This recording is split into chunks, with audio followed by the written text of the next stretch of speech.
I think it is undeniable that how children with additional needs are treated in this state is a national disgrace.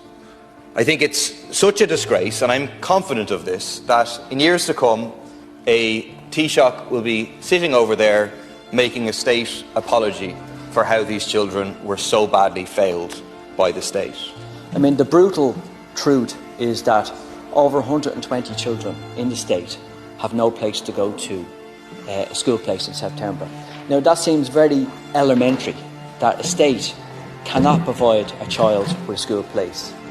Pamela, beforehand, was talking about CHO 7. Nearly 6,000 people waiting for assessments.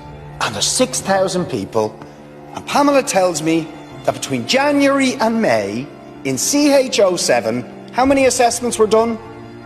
22. The minister who left her speech is written by a civil servant, but I noticed she said in her speech, "I am proud as an educator to see the progress made in schools in the area of special education. I understand and regret that some families and students feel that the system is not working for them. It's not fair that families are put in a position of feeling that they have to fight for the right for education." It is not a feeling. It is an absolute reality, and it is reality for hundreds and thousands of parents and hundreds and thousands of children. Where this country is awash with money, we actually don't know what to do with the money. But what we can do with the money and the kind of, I suppose, the forbearance and planning is to not allow this to happen. This doesn't have to happen.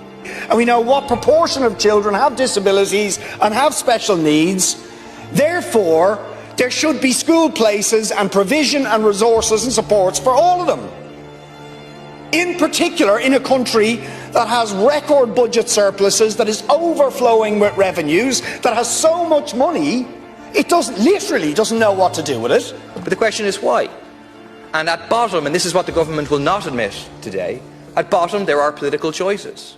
You look how hard this state, under Fianna Fáil and Fine Gael, fought for years for the rights of Apple, one of the richest, most powerful corporations in the world, for their right not to pay any taxes.